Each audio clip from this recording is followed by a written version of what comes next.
Happy St. Patrick's Day, dear sword friends. Today, let's review this Irish Gallowglass Longsword by Stephan Lockwood, complete with the iconic Irish ring-pommel, the S-guard, and this very stereotypical Type 19 long blade with a relatively slender base, but very broad upper portion.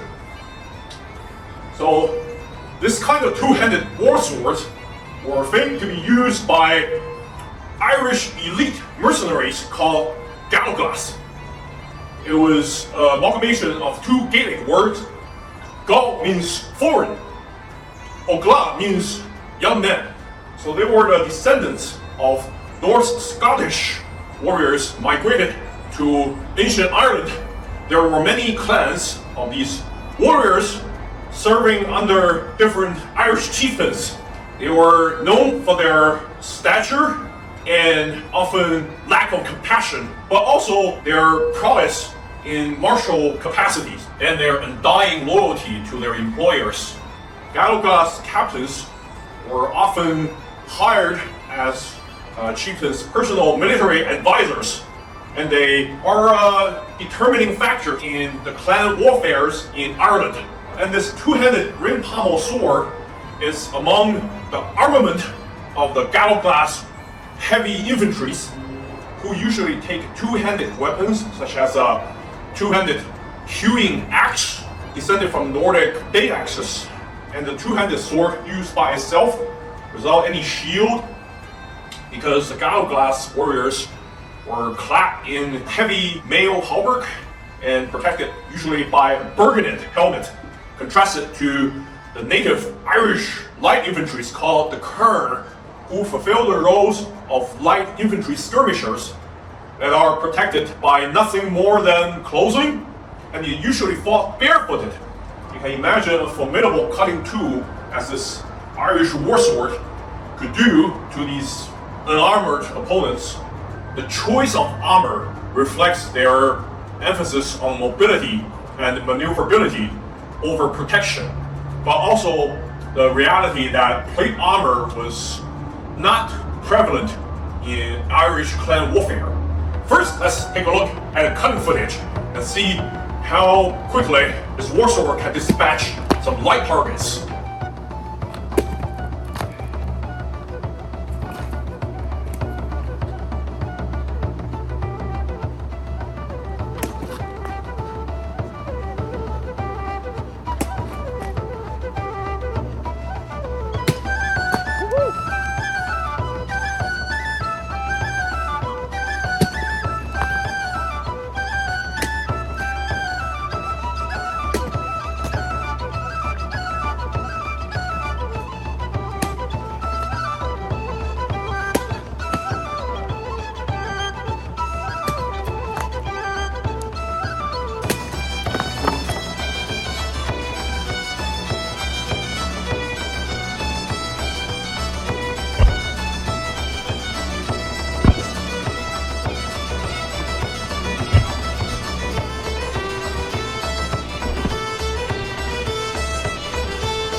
As you can see there, the fearsome Irish warsword makes short work of the 50-pound ghost pumpkin without any issue. I felt almost no resistance passing through the target.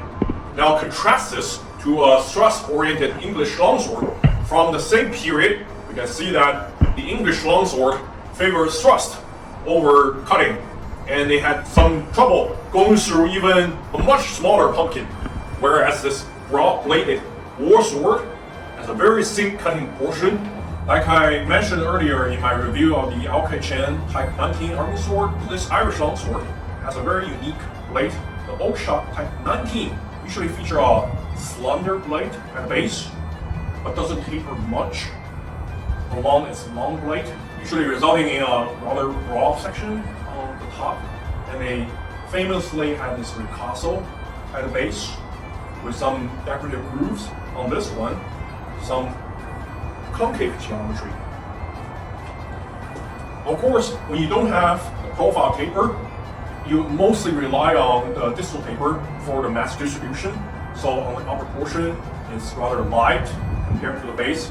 And this one has a nice distal taper from 7 millimeters at the base on the ricasso to 5 just after the termination of the fuller, the midpoint, and 3.3 millimeters at 2 inches from the tip. So it's very linear profile taper, which makes the blade rather nimble, really easy to handle, especially if you grab the ricasso.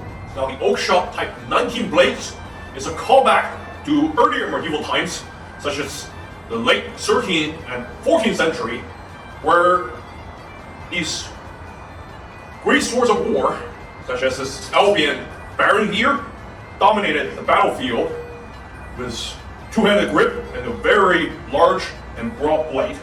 Yet, as technology advanced, there was some modification, and this Irish warsword, even though has the same reach as this earlier Great Sword of War, it carries only 3/4 of the weight as this 13th to 14th century warsword here. This one comes in at exactly 3 pounds, and many of these two-handed swords with the ring pommel weigh less, whereas this Type 12A Great Sword of War weighed exactly 4 pounds. First thing is that it transitions from sporting this earlier lenticular cross-section on these 13th to 14th century swords to a full hexagonal cross-section. What it does is that it requires less width to maintain the durability of the blade. As you can see here, it's almost equally broad at the cutting portion, the point of percussion over here. Yet at the base, it's only 80%, 70 to 80% of the width as the earlier war swords. However, it offsets the lack of profile taper by having a very thick ricasso here. And we can understand that a ricasso of rectangular cross-section is about twice the mass as a diamond cross-section, and about that with the lenticular cross-section. So this brings some mass back to the base of the blade. It helps it move in a little bit more agile way, and the weight of the entire sword is further reduced by having this ring pommel. As you can see, it's heavily perforated comparing to the earlier thick wheel pommel. So this saves a lot of weight. Of course, having a lighter counterweight means that the point of balance is shifted further away from the hilt. But this two-handed sword is quite lightweight, coming in at 3 pounds. So having a further point of balance perhaps help it cleave with more authority into softer targets better. And let's just face it, there's no way you can cleave through steel armor. Doesn't matter if it's mail or foot plate. So you'll be targeting primarily unarmored body parts like limbs, or against kerns and other continental European infantries such as billmen, pikemen. Their entire bodies are probably legitimate targets. This Irish warsword is an evolution into a more efficient weapon of war than these earlier great swords of war. Type 19 arming swords usually have very lightweight pommel. In Italian states, they usually use very thin wheel pommel, thinner than the usual. and without any central hub to reduce the mass of the hilt. The Irish examples usually have the ring pommel, which is unique to the Irish culture, with a 10 driving through the ring pommel, unlike the ring pommel found on Asian swords. And this reduced the mass of the entire sword significantly, but more importantly, it made the hilt very light compared to the blade.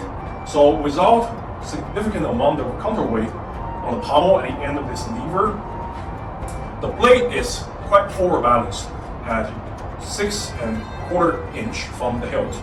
So this sword is lightweight, yet has a lot of cutting potential. It's definitely capable of dealing incapacitating blows against lightly armored combatants, usually found on the battlefield in the clan warfare in Ireland. They're usually just dressed in long coat, sometimes not even gambeson, with toughened linen, just long, thick clothing, occasionally with a mail hauberk, but with exposed limbs.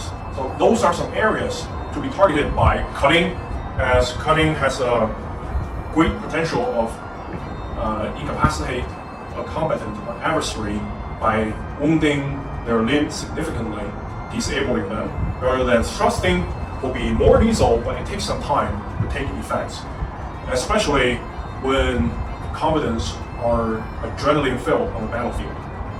So as you can see here, the point is not very acute at all, like many type 19 army swords, but also like some earlier medieval swords. So they mostly forego this thrusting potential, even though probably against someone with thick clothing, this can still jab into their torso and deal some lethal damage. But the focus of the sword, just from its handling, forward balanced, not forward heavy as a blade. It's quite thin up here. You have that shearing effect. The blade has this ricasso to compensate for the lack of profile taper. It brings a lot more mass to the base. Also, it has a benefit of being durable. If you parry your sword blow on the ricasso, the edge will not damage this thick ricasso. It brings the extra mass near the hilt, so it makes handling extra maneuverable, nimble. After this 3 inches long ricasso, it has this very iconic transition with a curve into a hexagonal cross section. So it has 6 facets, 3 on each side. There's a central part to be flat. It also has a fuller running through until about half the length of the blade. After the termination of the fuller, it just transitions into a full hexagonal cross section. Very proficient for cutting, yet more durable probably than traditional lenticular cross section. This handling characteristics and the cross section definitely means this is a very reliable cutting sword rather than a cut and thrust longsword. And if you flex the blade, it's rather rigid from the thickness and also the tempering of the blade. The blade is made of 6150 high carbon spring steel. It's a very common choice for premium sword makers to use as the blade material. If you look at the profile of this sword, it's definitely more focused at cutting than the period longsword with its tapered blade. At the base, this type 19 longsword is actually narrower, but it doesn't taper as much as usual late 14th, early 15th century longsword. It has this tapered, narrow blade on the upper portion, also thick to jab into the opening of the blade articulation on full blade harness. So this would mostly used by a knight expecting adversary clad in full plate armor, whereas this one clearly used by the Irish Gallowglass will be used against lightly armored opponents. Now let's talk about the spin and finish of this Lockwood sword. So Stephan Lockwood is one of the premium maker on the sword reproduction market. He used to work with Valley Armory, but they had a fallout, so he started his own business. However, if you just look at the scabbard and the grip wrapping, you will see there's a significant amount of similarity. Of course, the fit and finish of this sword is absolutely on par with many other premium makers such as Albion, Valiant Armories, Arms and Armor, Angus Trim. Not only did Stephan Lockwood nail the handling of this iconic Irish war sword, but also everything is manufactured and fit together tightly, securely, in a very professional manner. As you can see here, the blade features the iconic hexagonal cross-section, and it has this very accurate fuller running half of the blade's length, terminating at the exact same spot on both sides. So very well executed. The transition from the ricasso to the beveled portion is very gracefully done with this curvature, not just a horizontal line that abruptly transitions into the beveled cross-section. The blade has a very even and smooth satin finish, just like Albion and Valiant Armory swords. And that's no surprise, as Lockwood used to work with Valiant Armories. So this sword overall exudes a lot of similar characteristics as Valiant Armories work, from the grip to the blade, also to the scabbard. But compared to Valiant Armories' Irish swords, it has more accurate Type 19 blades with more complex geometries and cross sections, which I totally appreciate. The only other maker make Irish swords like this on the market today is Albion. However, their Gallowglass model has sold out, discontinued years ago. So it will be very difficult to acquire one of those. And I totally appreciate the possibility of experiencing another authentic Irish sword. Now, props to Kyle of AlienTube channel, who graciously tipped me off on this sword sale. So I'm able to acquire this. You just scope down the edge, the surface of the blade. There's some rippling, but very minimal, very appropriate for a high status sword. Both edges are straight, no warping in the blade. The blade has a graceful singular primary bevel from the central facet to the edge. There's no secondary bevel. However, there is a micro bevel, and evidence of further sharpening. Now, this blade has the most adequate sharpness among all the production swords I have owned. It doesn't require any additional sharpening at all. In fact, during cleaning, I cut myself twice with this sword, and I have been relatively careful. You can basically take it out of the box and go to a cutting competition without any problem. Now, does this sword handle in a way suitable for competition cutting? Maybe. It's very lightweight and it doesn't fatigue you much from swinging it over a prolonged period of time. However, the forward point of balance make it a little bit more difficult to recover for subsequent cuts than the likes of Albion Principe. Now, if you just look at the aperture of the crossguard to house the blade, it's very tight. However, on both sides, you can spare some extra space for about 1 to 2 millimeters wide. I wish this could be closed off further, but this isn't bad at all. And it also features this iconic S shape, unique to some Irish war swords, but also to some Germanic swords in the same period. All the edges are quite crisp, well defined. However, the corners and the edges can be rounded off a little bit further, so you don't risk injury by accidentally ramming these edges and corners into your forearm. Well, it appears that Lockwood swords share some similar issues with Valiant Armory stuff. No wonder Mr. Lockwood used to work for Valiant Armory. And some of the edges are really sharp on the fitting. Here on the pin block, the central ridge of the crossguard. When I do this thumb grip, it really messed up my thumb. You can see here, I just scratch all over the place. So definitely can be rounded down a little bit. Sure, it looks nice. The edges are all crisp, but you know, you can't gain that at expenses of practicality. Same can be said about this pin block, which is very well executed aesthetically. And all the ring pommel has the right dimension, right thickness. Some of the makers today make ring pommels a little bit thicker than they were on the originals. So I can totally appreciate the historical accuracy on these ring pommels. It has the correct amount of mass to counterweight the plate and put the point of balance in the correct place. Now the grip is very iconic to Lockwood, and to a certain degree Valiant Armory swords. Has a very nice tapered grip. Is leather bound with cord impression and two nicely placed risers. Now the transition to the risers are not jarring. It doesn't give you any discomfort. It also has this green leather wrapping, which I totally appreciate for an Irish sword. Now let's look at the scabbard. Having worked with Valiant Armories in the past, Lockwood inherits many features found on Valiant Armory scabbards. It has a very simple affair. It doesn't compete with the likes of Brian Coon's premium scabbards, but it functions perfectly well. It also has the same green leather wrapping as the grip.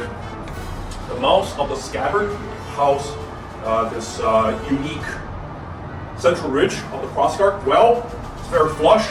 The retention is excellent. You can see it can slide out, but if you just keep it upside down, it wouldn't come out. And you shake it, it starts to come out, which is ideal. And the jaw is very smooth. There's also zero rattling. Watertight, which I totally appreciate.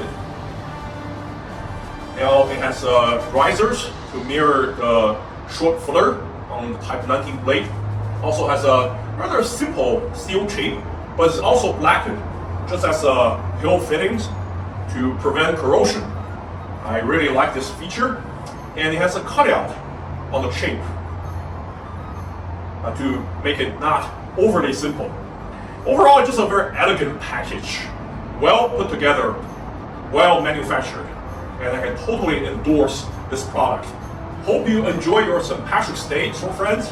Now I have several other sword reviews coming up in the subsequent months, including L.K. Chen, collaboration with Caldecina, the German Kriegsmesser, nice Templar sword, and the very iconic Alexandria Type 18C broadsword. And these reviews will be done in collaboration with Kyle Smith of the YouTube channel. So stay tuned. Until then, please like and subscribe.